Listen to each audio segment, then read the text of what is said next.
Hello adults, are you ready for an adult story time? It's not an adult story in a dodgy way, it's an adult story in an amazing way.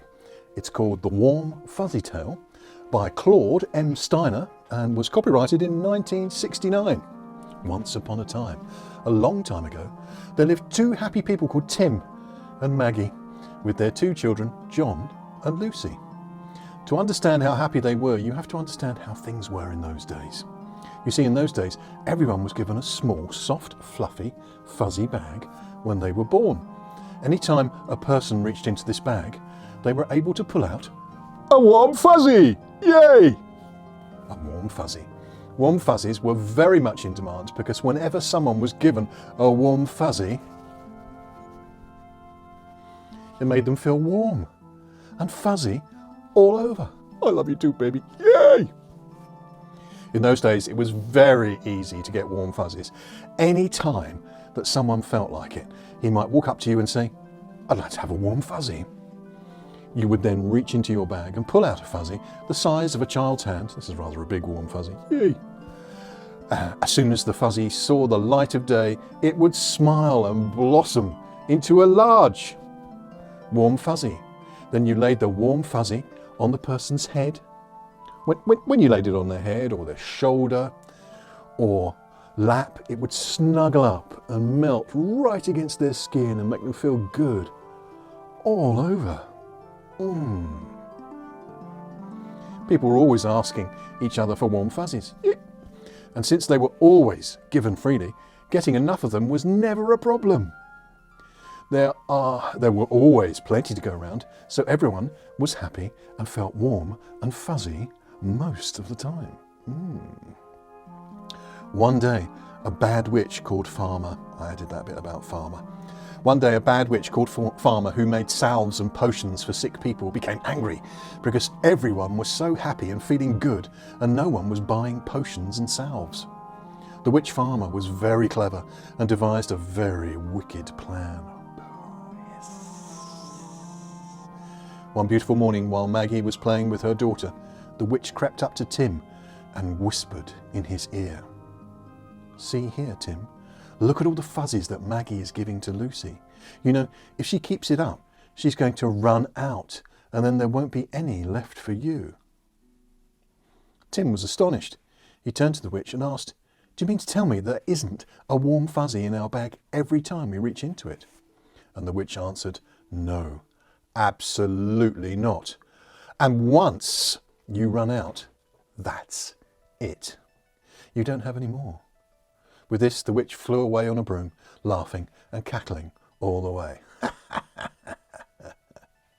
Tim took this to heart and began to notice every time Maggie gave away a warm fuzzy. He got very worried because he liked Maggie's warm fuzzies very much and did not want to give them up. He certainly did not think it was right for Maggie to be spending all her warm fuzzies on the children and other people. Tim began to complain or sulk when he saw Maggie giving warm fuzzies to somebody else. And because Maggie loved him very much, she stopped giving warm fuzzies to other people as often and reserved most of them for him. The children watched this and soon began to get the idea that it was wrong to give warm fuzzies any time you were asked for or felt like it. They too became very careful. They would watch their parents closely, and whenever they felt that one of their parents was giving too many fuzzies to others, they felt jealous and complained, and sometimes even had a tantrum. And even though they found a warm fuzzy every time they reached into their bag, they began to feel guilty whenever they gave them away, so they reached in less and less and became more and more stingy with them.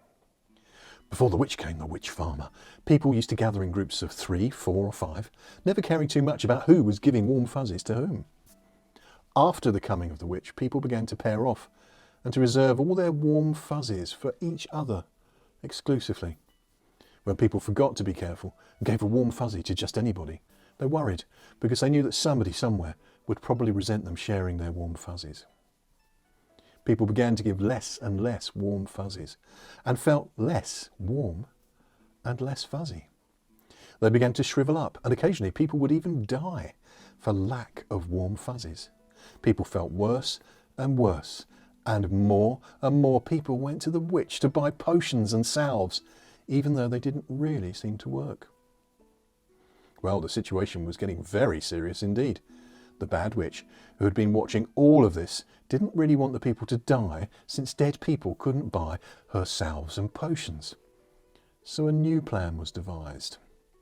Everyone was given, free of charge, a bag that was very similar to the fuzzy bag, except that this one was cold, while the fuzzy bag had been warm.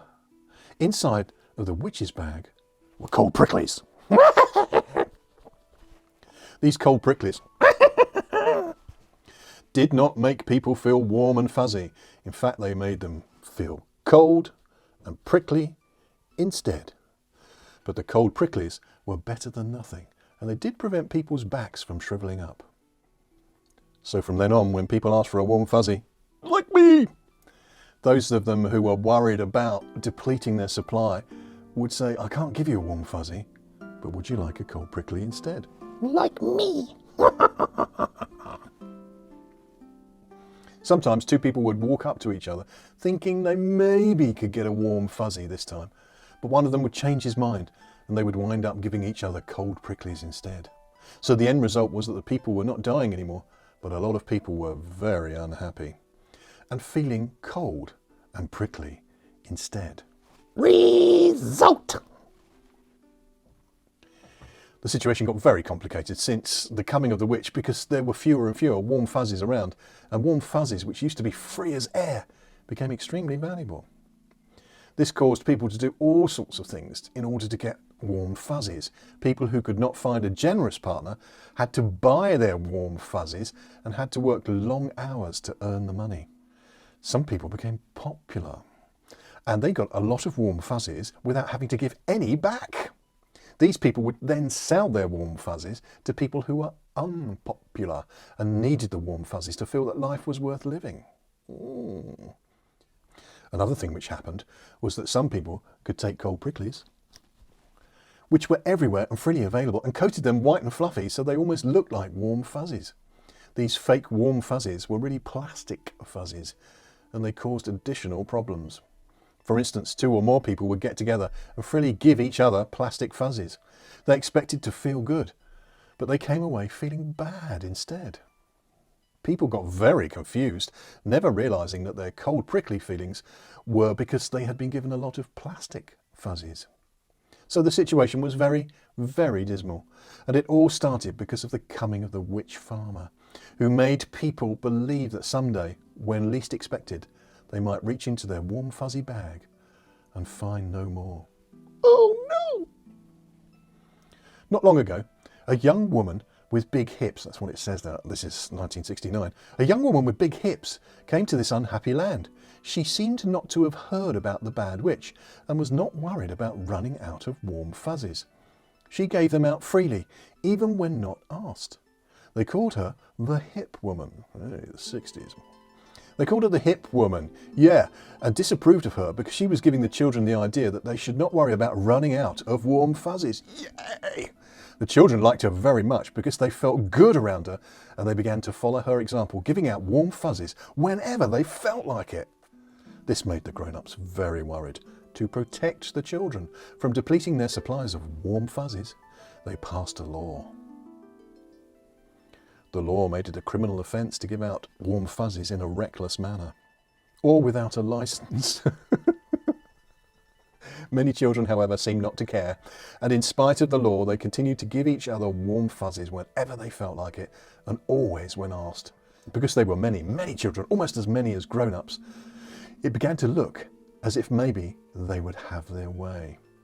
As of now, it's hard to tell what will happen. Will the grown-ups' law stop the recklessness of the children? Are the grown-ups going to join with the hip woman and the children in taking a chance that there will always be as many warm fuzzies as are needed? Will they remember the days their children are trying to bring back when warm fuzzies were abundant because people gave them away freely? The struggle spread all over the land, and it's probably going on right now where you live. If you want to, and I hope you do, you can join by freely giving and asking for warm fuzzies, and being as lovely and loving and as healthy as you can.